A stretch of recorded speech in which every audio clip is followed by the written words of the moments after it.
I will go off. So, welcome to today's All Life is Yoga, hosted by the LaGrasse Integral Life Center in Fountain Inn, South Carolina.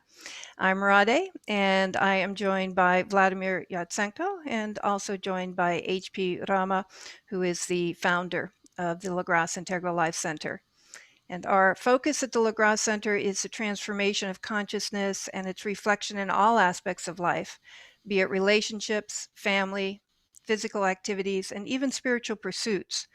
Such transformation does not require that we leave our vacations or change our outer circumstances, but to see them in a new light and act upon them with a new consciousness.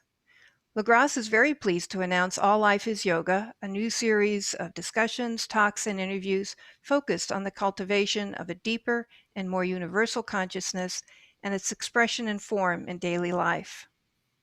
Sri Aurobindo says, all problems of existence are essentially problems of harmony. With this in mind, during the next 3 months, All Life is Yoga will explore ways to live more harmoniously with oneself, others, nature, and the universe at large through featured talks as today's webinar on Ayurveda. So we are greatly honored to have with us today a leading expert in the field of Ayurveda, Sonia Masocco. Welcome, Sonia. So very nice to have you here. And Sonia, as I was mentioning to HP, was one of my teachers at Dr. Ladd's Ayurvedic Institute in Albuquerque, New Mexico. And she is a seasoned clinical herbalist and Ayurvedic practitioner with over 20 years of experience and currently teaches clinical herbalism at the University of New Mexico and maintains a private practice in Albuquerque. So today, Sonia will be sharing with us Ayurveda's multifaceted approach towards wellness and prevention of disease, and how, by understanding and applying Ayurvedic concepts, a more balanced state of health can be achieved on all levels, body, mind, and spirit. So before turning it over to Sonia, we will be taking the last 15 or 20 minutes to answer questions. And so if any participants have questions throughout her talk, just simply put it in the Q&A box and Sonia will address those towards the end. Okay, so Sonia, I turn it over to you. Thank you, Rade. And thank you, everybody, for joining. And I'm very grateful for this opportunity to share my take on Ayurveda. It's true, I've been studying Ayurveda for over 20 years, and it always keeps on giving. There's always something more to learn. And I find that it truly is a gift.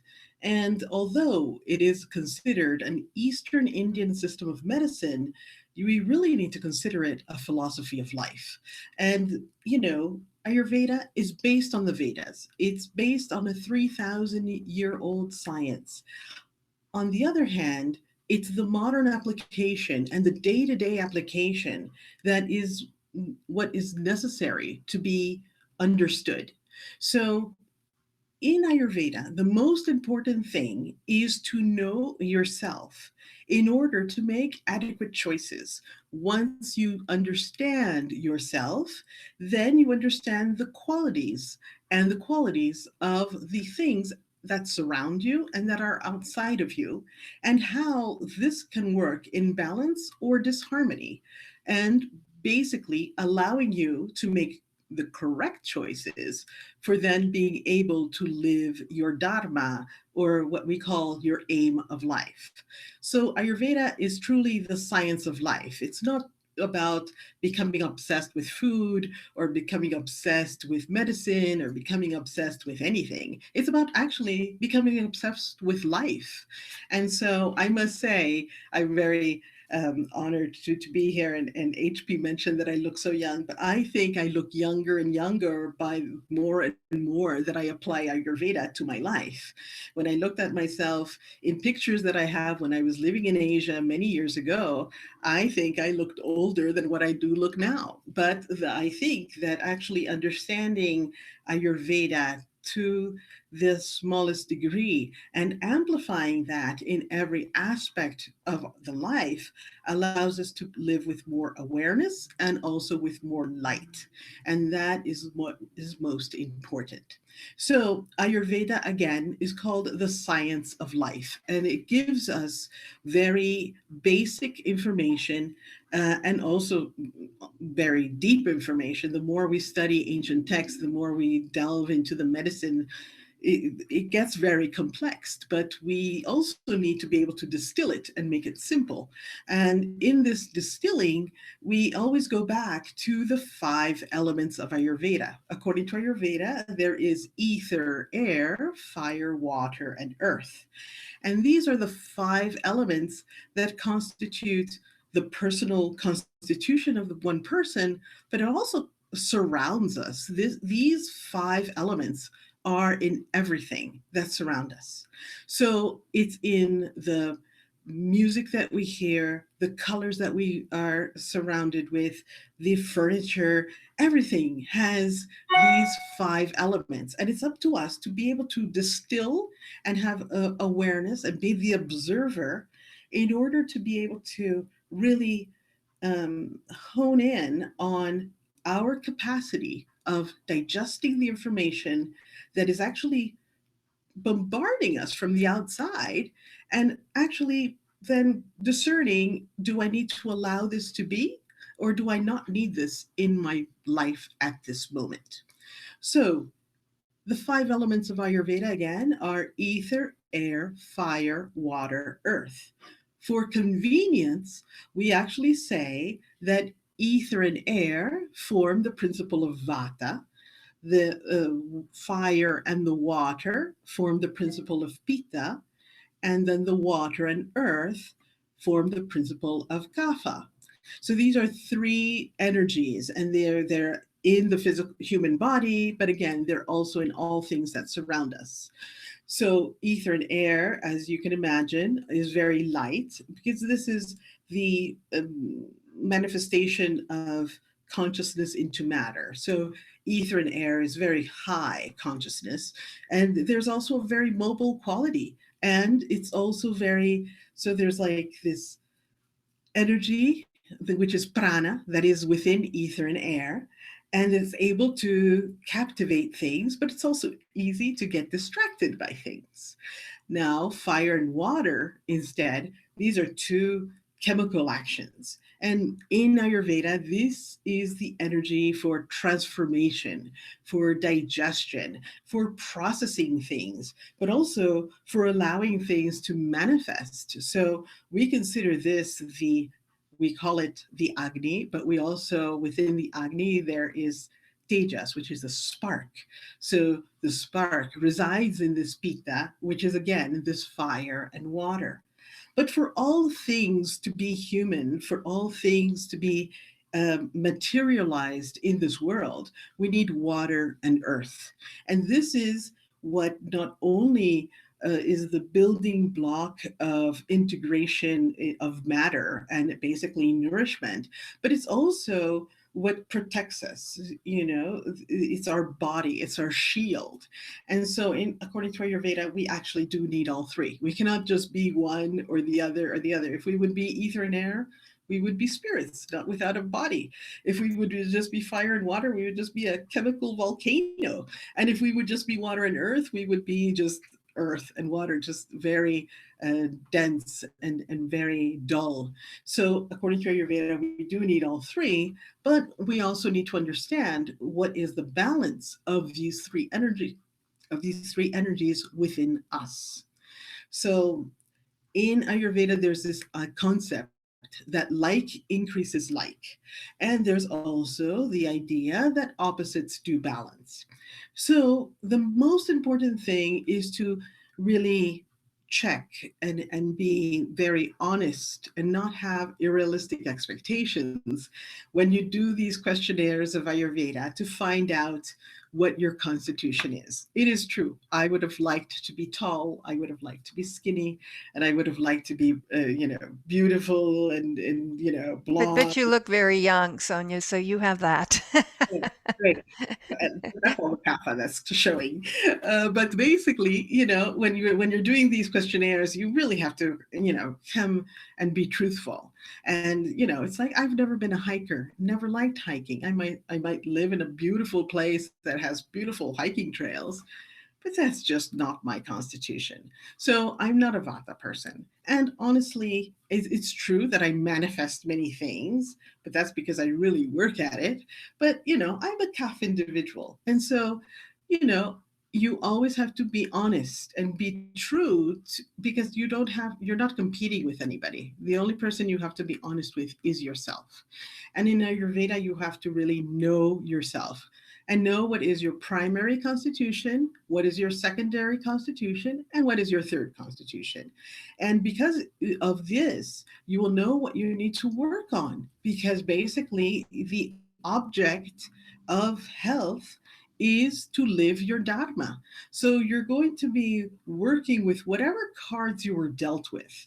You inherit things from the mother, mainly the soft tissues. You inherit things from the father, mainly the bones. But your degree of happiness or unhappiness, or your desire to do things, the tone of your voice, the flicker in your eyes, that's yours. And what you decide to do, what you decide to study, that's also yours. And what you decide to do in this planet is also your responsibility. That does not depend on anybody else. So, according to Ayurveda, you need to know yourself, know what is your makeup, and then know what would actually allow your makeup to thrive. So, I'm a kapha individual, typically. I'm heavy, dense, and dull. But obviously, you're listening to me, and I don't sound heavy, dense, and dull, and I don't have the monotone voice, which is typical of kapha. And basically, it's because I use Ayurveda to actually bring a little bit more fire in me. And I live in a great place that has a lot of prana around me. So now I'm in a place where I can thrive because I'm utilizing my knowledge to actually live better and to live my dharma. So, my dharma is to empower people in plant medicine and empower people in the use of Ayurveda. And the only way I can do this is if I get out of the couch. So according to Ayurveda, if you're sitting on a hard chair, that's a vata type chair. So you'll eventually move because you're uncomfortable. But actually, it allows you to go on. If you're instead in a very comfortable, soft sofa, that's a kapha type of chair. And you might fall asleep in it, but you're not really going to do very much for your community. So you basically have to decide how you surround yourself, who you are, and what actually allows you to do better. So, beyond that, Ayurveda will say we actually have to have also a lot of compassion because what we're seeing in people is not necessarily what they are, it might just be the conglomeration of their physical being and what is affecting them at the moment. So you might be attracted to someone because they have flair, but that might be because their container of vata is full of prana and you're attracted to that because you don't have it. Or you might be attracted to somebody that has all this power, ego, drive, and that's because their container of pitta is full of fire. And you might be attracted to someone that is loving and cooking or just sharing, and that's because their container of kapha is full of ojas, which makes their auric field more shiny, but also more lovable, more warm, and more attractive. So at the end of the day, we have to decide: do we? Is that really a true attraction, or is that just a balance? Because opposite balance. So like increases like, but opposites balance. And then Ayurveda will say what we are experiencing in the body is also going to be a result of the off balance of the dosha. So if we're having nerve problems, Ayurveda will say, well, vata is high. If we're having bleeding tendencies, or if we're having issues with the liver, Ayurveda will say pitta is high. If instead we're having congestion or basically growths of some sort, Ayurveda will say kapha is high. So Ayurveda becomes a little bit of um, a window into which to see what is happening in your body. And if you actually pay attention, then it's easy to correct. So, in the process, so for one, we will all need to go eventually to mapi.com because they have a test which is very beautiful and easy. So that's again mapi.com. They have a dosha test. Be honest. Don't elude yourself. Oh, I'm skinny. Oh, I don't sleep. I sleep or whatever. Be How do honest. you, how do you spell that, Sonia? I'm going to It's put it in the chat box. mapi.com. Oh, maybe. Okay, thanks. I'll Yeah, put it in the chat box it's for it's folks. the Maharishi Ayurveda thing, but they actually have a very good, and it'll give you what is your primary, your secondary, and your third. So first, that's everybody should do that, and that way they're very clear. It's very true that sometimes you meet somebody, or you meet an Ayurvedic Vaidya, or you meet an Ayurvedic practitioner, or someone, or a yoga teacher that will say you, oh, you're Vata, or you're Kapha, or you're Pitta, but that might not be true. That might just be what you're is showing now at the moment, but that might not be your true nature. So basically, you have to be really honest when you do these questionnaires. That way, we should see the true nature. It is very true that we always want to address first what is off balance. But beyond that, we would actually want to address first what is toxicity. So first rule of thumb is to eliminate toxicity and then balance the dosha that is out and then keep your own dosha in balance. So that's the way of doing things. But typically, Ayurveda will say what we're seeing in a person in terms of emotions or what we're seeing in a person in terms of external manifestation, this can just be a manifestation of an organ or it can be a manifestation of a tissue. So then it comes back to who is this person? And so it's about having more awareness. Now, according to Ayurveda, the Vata person is always going to be having a little bit more anxiety and a little bit more fear.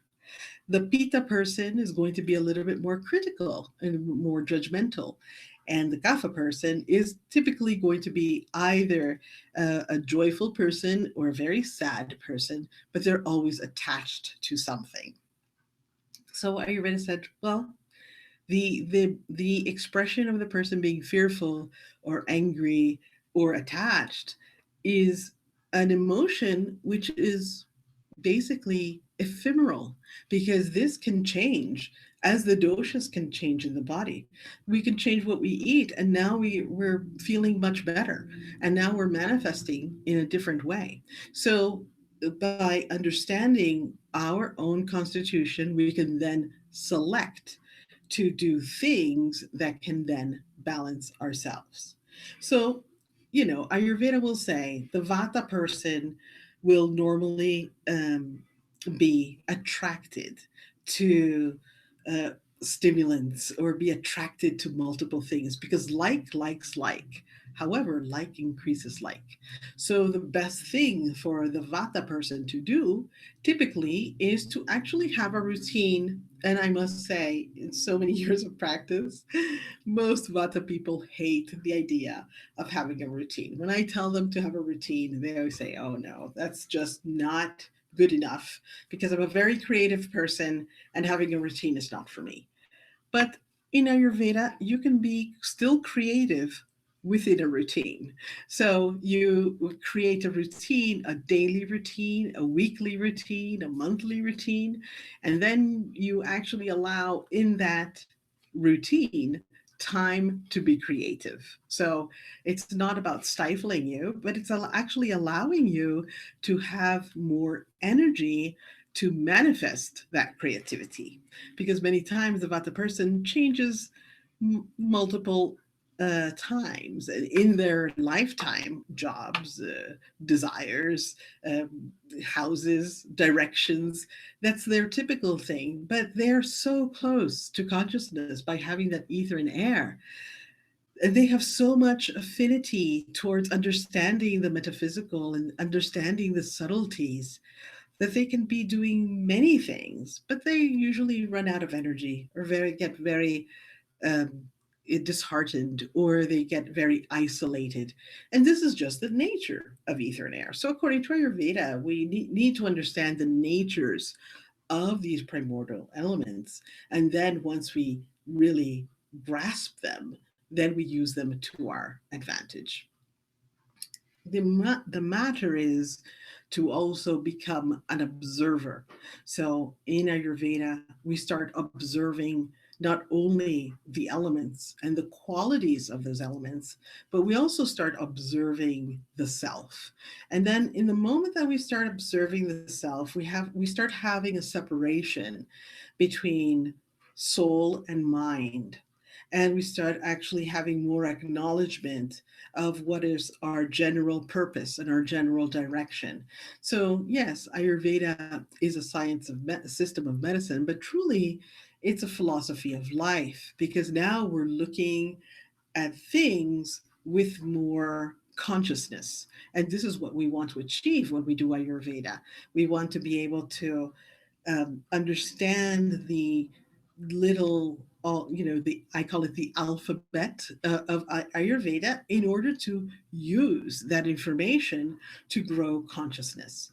And the idea is also to not be utilizing energy uselessly in a day to day, but to conserve the energy to really live why the reason you are here. So according to Ayurveda, every individual is a unique individual with unique gifts, and everyone is supposed to find what their gift is and then act on that gift.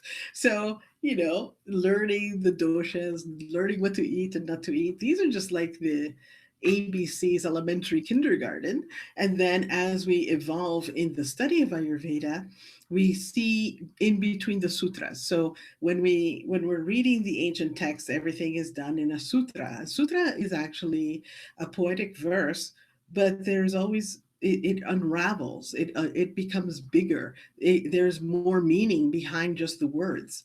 And typically we say that the ancient text, or the texts that we use in Ayurveda, were written when they thought that there was going to be a period of darkness, so they had to be written for people to know the basic material.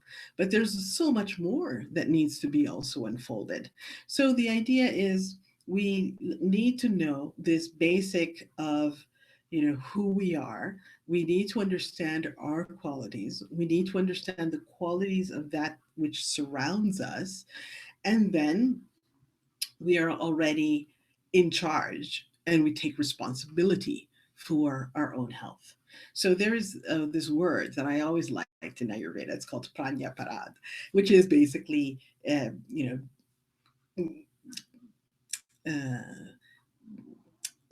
intellectual blasphemy or crimes against wisdom. And it's like, when you know better, there is no going back. If you know that you have insomnia, and you know that you're a Vata individual, and you decide to go hiking in the wind, well, you're doing that to yourself. Now, so that is a crime against wisdom, because you knew better.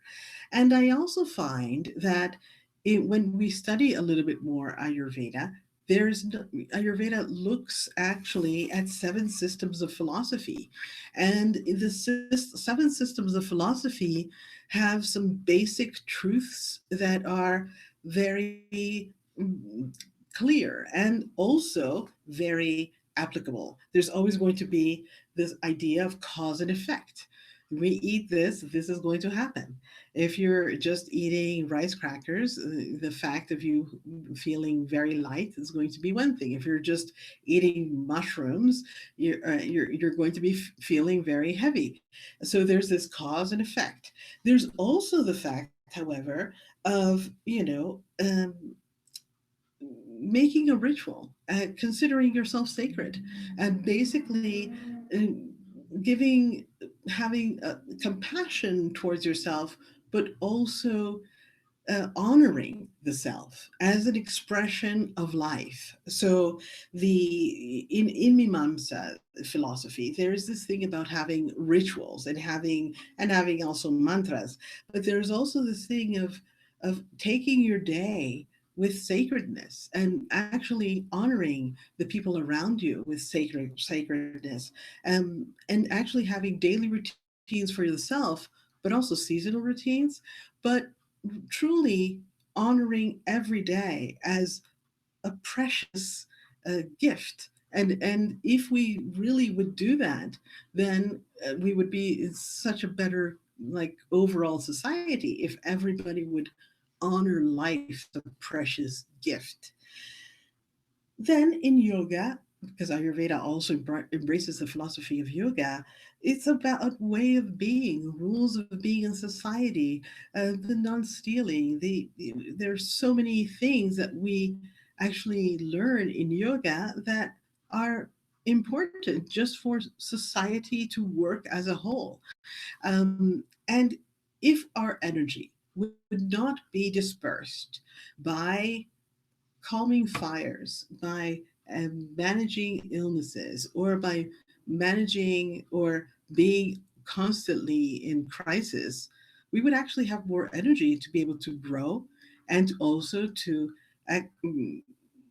share and communicate in a more respectable way. So, according to Ayurveda, there are going to be layers of being. So, we have a physical body, but we also have a mental sheath, which is really related also to the foods that we eat. If we would be constantly eating things that are going to be we call them rajasic, but basically foods that are going to take a lot for the digestive process to occur. Well, now our we're only given an X amount, and so our pitta, or that fire, our metabolism, can either digest things or can digest food. And so, if we're consuming this fire to just digest food, we cannot digest also the things that are happening in our life. So, in Ayurveda, there's this idea of looking at the whole, knowing the self, knowing what is our constitution, knowing the constitution of that which surrounds us, and then establishing what serves us to be able to go further. The most important thing, however, is to have awareness and discernment, because you have to be able to discern what will serve you and what will not serve you. And ultimately, you were born alone by yourself and you will actually die by yourself. So Ayurveda says it's up to you to decide what is good or not good for you. Nobody can do that for you. Nobody can, people can actually guide you, but it's your personal experience that will actually allow you to learn. So you can learn from teachers, you can learn from books, but your personal experience has a very important part. So it's important. Nobody can fix you. You have to do the work, and so we can teach you. We can give you the elements, but you have to assimilate them. And I find that Ayurveda is a little bit of a difficult language. When you read it in a book, it really sounds really difficult to understand. But truly, I find that if you understand the vocabulary, then it becomes super simple, and it can be as difficult as one wants it to be or as simple as one wants it to be. But the aim of Ayurveda is for giving us the knowledge for life. It's not for health. Nowhere in Ayurveda does it say health. Ayur is life, Veda is science. So it's a science of life. And we do know how to be healthy with Ayurveda, because Ayurveda will say if your doshas are accumulating or being provoked or spreading, we need to take measures in diet and lifestyle to bring that back. If it has already entered a defective space and now we have a disease, we have herbal remedies, panchakarma, a lot of things to be able to rein that back. But things that we actually bring health are things that we do every day, are in our what we drink and what we eat, what time we choose to wake up in the morning, how much exercise we decide to do, how much pranayama we decide to do, how much meditation we decide to do, if we're doing self massage, if we are doing visualizations, all of these things, and even if we're listening to music, or even if we're diffusing things, all of these things affect where we are and affect what we do. And so, and how we are able to then use our energy to make things happen. So I have to always return to myself as an example because it makes it easier. Again, I am a Kapha Pitta individual. As a Kapha Pitta individual, honestly, I would prefer to be in my garden and just sip some tea rather than even plucking any type of weed. That's, yeah, I could see them grow, but I don't want to do anything. So that would be my true nature, would be just really kind of lazy. Not kinda, lazy. Okay. However, that does not make a beautiful garden. And a beautiful garden does not make for uh, happy plants. And happy plants does not make it for attractive for pollinators and birds and things to come. So in order for something to occur, I have to change. And if I want to have a beautiful garden which produces beautiful herbs that actually I can also allow to be in other people's houses, well, I have to get out of my chair and pull the weeds and do some work. Okay. And honestly, because we live in, so I, there is this thing, and it goes back a little bit to the question that Maurice actually has here. At the end of the day, we think that we are individuals, but actually we are part of a society. We are also part of the planetary system. And so we are not alone. And so any individual choice affects everybody who is outside. So if I decide, so I actually have, so this is my new office. And actually, I'm not in my office at the new office because it's a disaster. We just moved.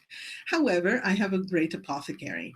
And in our apothecary, we have things that I collect, wildcrafted. There are things that I grow. There are also things that are coming from India. There's like many, many plants in there. However, if I want to share the knowledge of herbal plants, if I want to share the knowledge of Ayurveda, if I want to employ a number of people and allow them to expand and live well, I, as an individual, have to change. So, my dharma is to empower people in plant medicine. In order to do that, I cannot be just sitting having tea in my garden, looking at things and not acting. And because the energy of acting does not come natural to me, I actually have to force myself to be up in the morning early and actually do some sun salutations. I actually have to normally, typically when I teach, I would actually always have some red or orange or yellow around me to have a little bit more pita and a little bit more fire. And actually, living in New Mexico is fantastic because there's enough prana that I can harness the prana from the outside. And this actually can the conversation can flow because there is a good movement of this prana. So I know myself and I know how I can do things to live my dharma. So it's actually up to everybody to figure out what is their gift. And according to Ayurveda, it is your duty to figure out what is your gift. It is a duty to figure out what what is your constitution, what is your gift, and actually embrace the knowledge of food, of so diet and lifestyle and sleep and all of these things in order for you to live. Because that way you can truly live fully. So that's the most important piece. So, in this class, I was just giving you a little bit of breadcrumbs of Ayurveda. Eventually, you might want to read a little bit more, or you might want to even join us for our little segment that we'll have of the five sense therapies and how Ayurveda looks at music, how Ayurveda looks at touch, how Ayurveda looks at color, how Ayurveda looks at smells, how Ayurveda looks at taste, and how this impacts Vata, Pitta, Kapha, and how you actually can improve what is happening in your physiology just by doing a few things. So for example, if I wake up and I'm too congested or I'm too heavy in nature, which is my own nature, Ayurveda would say, well, maybe I need a very vigorous head massage. Maybe I should be doing udvartana with some raw powders. Maybe I should be listening to some Spanish guitar because that it has a lot of pita in it. So there would be a lot of things that I can do to get a move on. If instead I'm having a lot of insomnia, or I'm having a lot of gas, or I'm having a lot of mobile quality, Ayurveda will say, well, maybe we have to work with the sense therapies that are in the heavier version.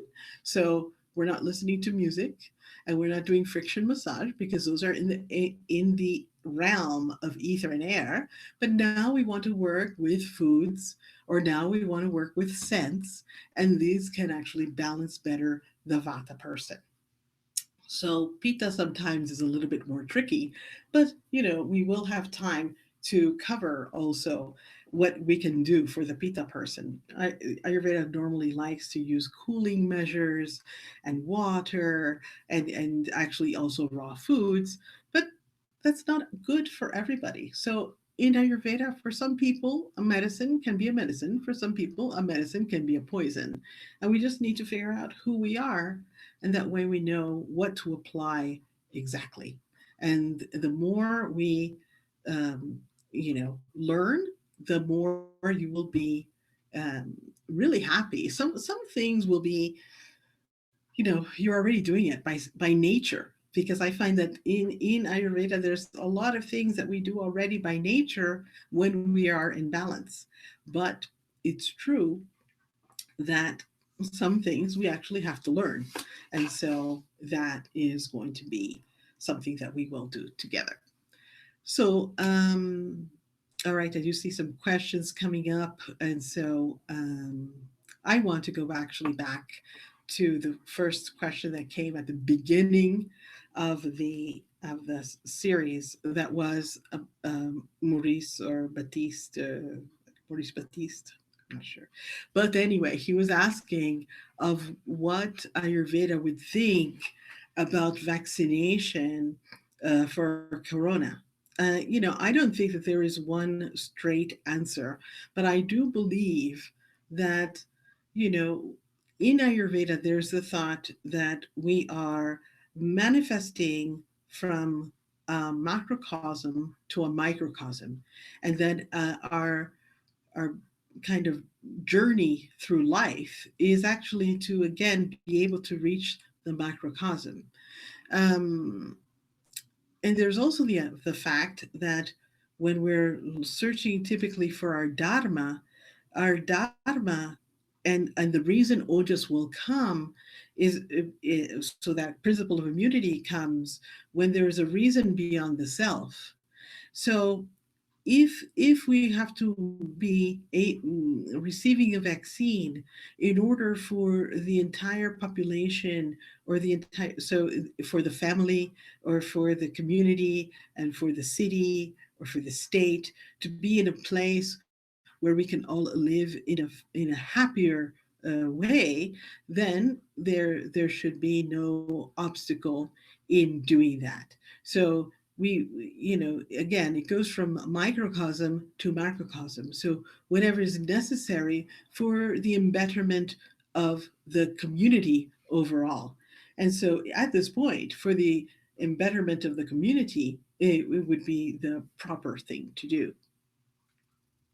Actually, Sonia, if you don't mind, I have a question as you were talking about dharma, and it seems very interesting, if I understand what you're saying, is that our constitution, our physical constitution, and even perhaps our mental constitution could actually be blocking us from fulfilling our dharma. And so Absolutely. even though we are born with a certain constitution and a certain guna or mindset, um, the goal may not necessarily be to keep those in balance, depending on the dharma. So what I'm thinking of as an example is I'm not a creative person whatsoever, but if that were my dharma and I am primarily pitta, fire, let's say, then the goal would be to what? To try to transform that, or use some of the higher qualities or different qualities of pitta to allow to bring out that creativity, change my environment. Maybe just give me some ideas as to how that works between when you're in that situation of a dharma not being supported necessarily by the constitution. Well, I mean, I have my own example, but let's say that your example, for example, you have to be more creative than your pizza constitution can handle, or that actually the nature. However, you're very clear of your dharma of being the creative, or somehow you've matched your Vedic chart with, Ayurveda honors always yoga as a sister science, as well as the Vedic astrology as a sister Jyotisha, as a sister science. And we would say, well, we now have to see where you land. Where you land might not be exactly where your physical body lands. So now let's say that your pitta is high, and the creativity really lives in vata. But Ayurveda will say we have to be careful, because Vata is ether and air, and it can easily push Pitta, the fire, and it can deplete the body, because we can actually have a rampant fire going all over the place if we just, try to do the Vata things to get more creativity. So, in order to really balance, first you need to know yourself. Then you would need to know what qualities of the Vata do I really need to increase. I need to increase the light quality, not the mobile, just the light quality, the subtle quality. And so you kind of start discerning that. And then because you are aware that Vata can easily push Pitta and basically create havoc, you might decide, I might want to increase my Kapha in order not to have the vata that I'm going to be provoking go out of place. So you can actually build on that. So it is actually possible to build on the dosha in order to not get off balance. So that's why it becomes a very delicate balance. And Yeah, definitely. according to Ayurveda, you not only are aware of yourself, and you're aware of the things outside of you, but you're also aware of the time of day. You're also aware of the season. That way, you know where the delicate balance is, and you know what it needs to be done to protect yourself. So, but basically, when you're looking at Vata being the kind of prana, communication, creativity, maybe not all of them are necessary to have what you need. You might need the light quality or the subtle quality. And those can be actually triggered by increasing the ether and air. So it might be that you just need to take a flight somewhere, or you might need to go to a higher altitude because like increases like. So it might be that you might be more inspired by going to a higher altitude than being at a lower altitude. Um, so Perfect. basically, Yeah, those are you know, great examples. That's instead of going to great. a beach vacation, you might need to go to Telluride. I'm all for that. So you just kind of decide, oh, wait, what do I really need? So Perfect. yeah, and really it is about your decisions. So if you need to be writing a book or you need to be creating something more dynamic, I would highly suggest either getting on a plane or going to a high altitude because like increases like. You're closer to ether and air. The air is more rarefied, but you have expansive vistas, or go in a room with nothing on a wall. Mm, This is very vata. And so, for example, when I have excellent. to create a new lesson plan, I don't want to be in the apothecary. There are too many jars. There's too much stuff there. That would give me a lesson plan just for plant medicine. But if I want to create something more expensive, I have to come to a room where there is nothing. In that way, I have more access to that creativity. Perfect. Great. And you have another good question here from Eric in the Q&A. I'm 50 plus years old, and you're reading it, so you can go ahead. No, Oh, okay. actually, I thought you were reading. I'm 50 plus years old. I feel quite weaker than I was 3 years ago.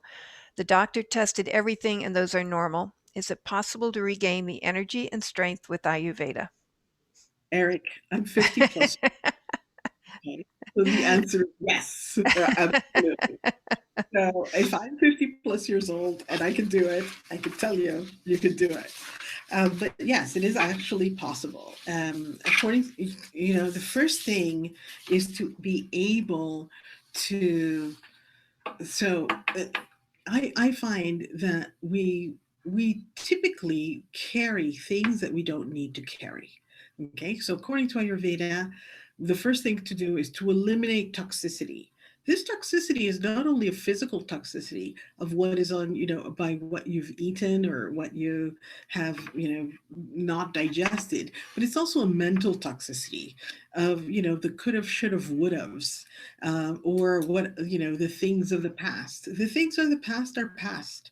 And so we have to take them, we have to look at them, we have to analyze them with clarity and then get rid of them because they just hold you back. Okay, so basically, whatever experience that you've experienced is very nice. However, we don't have to be living in the past. We have to take what we can as a gift. What did we learn? And then once we see that, we can actually get rid of it. And we don't live in the past because part of your energy is in the past instead of being in the now. So, one of the classic things that I usually tell people, especially when they've moved from country to country or from job to job, is to truly always be present and actually make sure that all of you is right here, right now. So there's no part of you in like the house with your mother or the house with some old friend or in some other country. All of you is right here, right now. So if you actually grab all of you right here, right now, you start already experiencing something different. And so you make this a daily practice, and eventually you'll feel that this is not something that you have to ask for. It actually comes natural, all of you, right here, right now. And again, according to Ayurveda, it's about also the choices that we make in our diet and in our lifestyle, and basically with the things that surround us. And so it's a good thing eventually to, get rid of the old. And I'm not saying that you have to become a Mary Kondo and get rid of everything in your house, but, whatever it creates stagnant energy should not remain. But the idea is that Ojas comes and change comes when there is a reason for it to come. So if you just want to just appear better because you're 50, well, that can or cannot happen. But if your desire to have more energy is because now you want to empower youth, or you want to help the society, or you want to do an apprenticeship program, or you want to, delve into something, well, then yes, there's a reason for health to come, and it will. So the most important thing is finding the aim, finding the dharma. You've mentioned Ojas a couple times. Maybe you can explain a little bit by what Ayurveda means by Ojas. Okay, so Ojas, according to Ayurveda, is this principle of immunity, but it's also, we call it also the halo around the saints, or the aura around people, the power that people have that is non-tangible. According to Ayurveda, Ojas actually is a byproduct of kapha. So kapha has ojas intrinsically, and actually things that you can eat like dates or ghee or um, milk will contain ojas. So they can become this principle of, or honey, they can become this principle of immunity, or it could just become fat, depending depending on if there's a will. But on the other hand, Ayurveda will also say that in order to for you to grab the prana from the outside, it's the prana is outside. It takes the tejas of pitta. So it takes the pitta to be able to capture it from the outside, but it takes ojas to allow it to circulate in the body. So you have to have ojas. And so you have to be eating well. You have to be, because otherwise you're just creating fat. But basically, there needs to be this desire for the ojas to manifest within. According to Ayurveda, if we look at the text, they're going to say it's like the this compound is about the size of what fits in the palm of a hand, but it circulates all over the body. But what it's circulating is the life force, that chi, the shakti. So you can grab it if you have enough pitta, but you can keep it, that shakti, if you have enough ojas. So ojas is the principle of immunity, is the structural building integration block. It is the principle of nourishment. It also is what keeps us healthy, and it's also what gives you that shakti power. That oomph. And sometimes you see it, but you can't put your finger on what are you seeing. Why does there's something about Alma? Why is there something about Oprah? What is it? It's Ojas. What you're seeing is not, you know, the person. It's the Ojas that person is Hmm. actually having. Hmm. Good, good. And I see a couple people are asking if you teach online or webinar classes, or if you do consultations. Okay, well, the consultations are going by the wayside, I must say, just because I'm getting busier and busier. However, I do have a program for, like, the Ayurveda program. We're going to start again at the University of New Mexico. So that's going to be online. Oh, good. So we are going to have that. I also teach for an Ayurveda school. And there it's very exciting because there's a number of young students very eager to learn more. And it's always nice to be part of those clinical case studies. And sometimes, again, Ayurveda is not only about herbs or throwing tea or spices at people, but it's actually sometimes about, these things of philosophy of life, and, Absolutely. really encouraging people to look beyond the medical aspect, and look beyond, and really embrace that spiritual side, or the understanding of Ayurveda. Yeah, and that's a good point because, I run into people quite a bit who don't know much about Ayurveda, but they've heard the term and they see it as a system that supports the health of the body, right? They don't even realize that this is an integral system here, that it addresses both the physical and the emotional and the mental and the spiritual. Absolutely. It's and most of these ancient healing systems, whether it's from India or China or wherever, are and were integral approaches to health that it seems that we've lost today. Right. One of my herbal teachers in Ayurveda, although they don't even call it herbal, they call it Dravya Guna Vijnana, which means knowledge of substances, knowledge of the quality of substances. He was saying that actually everything is vibration. At the end of the day, every herb is a vibration. And what we're, although there are, specific characteristics, there's going to be qualities of these herbs that are based in vibration. And that's what is Sure. actually contributing to the healing. So it's not a matter of the material substance, it's a matter of the frequency of things. And so I really believe that. I do think that there's Ayurveda is beyond the food, it's beyond just doing this for that. It truly gives us a pathway to have more consciousness, and in that consciousness things change and evolve. And the more we access that information, the better it is. But we have to start somewhere. So learning the basic alphabet is one thing, but we cannot remain just confined to that. Yeah. And at the end of the day, obviously the body is the vessel instrument of consciousness. So without a fit body, without a healthy body, it's very difficult to have that spirit come through as strong and as high in consciousness as we would like. So Right. it's in fact the mental and emotional also become the vessels.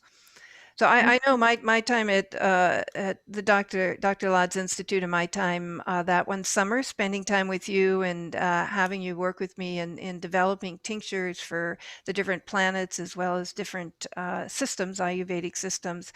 It was absolutely amazing. I have personally never met anyone that knows as much about herbs and essential oils as you do, Sonia. And you offer a number of wonderful products also on your website. So I would just encourage anyone that hasn't been out to her website, and let me just, it's soniamasocco.com. To go out and view it. And we really just want to also encourage all of you to join Sonia this Thursday as well as next Thursday for a 3-hour intensive. It'll be an hour and a half each time and 7 to 8:30 on Eastern Daylight Time.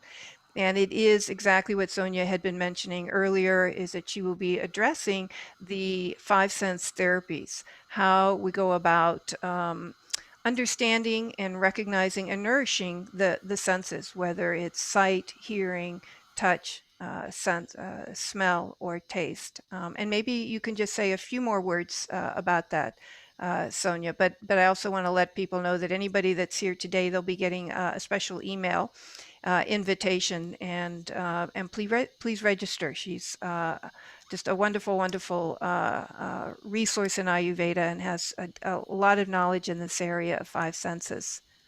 Right. And as I was mentioning to Rada before you all joined, in that, 1.5 hours, there's going to be a PowerPoint presentation. There's going to be some handouts for you to be able to eventually use this and really really understand and really experience also. And then also have some tools available for you when you're not online with us. That way, or at least have a better understanding, and you can also experience and experiment on these things. But truly, in Ayurveda, everyone has, so we do have, for example, if you go to the website, a vata oil, a pitta oil, a kapha oil. But realistically, even the stroke of how you Mhm. apply an oil changes if the person is vata or pitta or kapha. The music that you might be putting in the on the in the evening for yourself or in the morning for yourself will change if you're a vata or a pitta or a kapha, or if you're just undergoing some vata derangement or pitta derangement, kapha derangement. This So happens. it happens quite a bit. In the moment there is some change, it could be a seasonal change or an office change or a house change or, or someone passed away or somebody's getting married, there can be, or, you're just moving house. These type of things, according to Ayurveda, increase vata. And now you become forgetful or distracted or having problems communicating. Well, according to Ayurveda, there are things, you could use the vata oil, but if you massage it playing this other music and also smelling this other thing, you and eating the right things in the evening, the next day you're good to go, and you won't have the forgetfulness or the anxiety or the fear, or the sense of isolation or that depression that can come and go. So, according to Ayurveda, there's always going to be uh, a cause and effect. And if we're more, the more we are aware of the causative factors, the more we can avoid having a condition. So if I know that, I could easily get diarrhea, for example, if the pitta is too high, and then it's summer and I have, chili or hot spicy foods, and then I go walk in the sun. Ayurveda will say, well, that's a causative factor of having diarrhea. So if you know that already, just don't eat the spicy food, or don't go out eating in the sun, or don't drink the alcoholic beverage. This is a known cause to an effect. So according to Ayurveda, if I'm feeling dull, and on the other hand, somebody's in a group setting deciding to smoke marijuana. According to Ayurveda, the marijuana initially is vata, but then it's super kapha. So if I'm feeling dull, that's just a direct effect of the cause. And so maybe if somebody is of that constitution, they should be avoiding certain substances. So we're going to learn more and more about what's a good thing for us and what is harmful for us. And sometimes you by having the guideline, then you can navigate, and you can also decide, what type of day am I having today? What do I need? And so this Would is, would you suggest, Sonia, that maybe we send out, with the announcement, the, dosha questionnaire so people can come oh, to yeah, that, intensive already having some idea so of that would what be their wonderful. doshic constitution is? Yes, that Okay. would be wonderful. We'll Yes. send a link out to it. Mhm. Good. Well, there are no other questions, and really, really appreciate you sharing your thoughts and knowledge and wisdom in Ayurveda with us, Sonia. And we look forward to Thursday night Yes, with your intensive.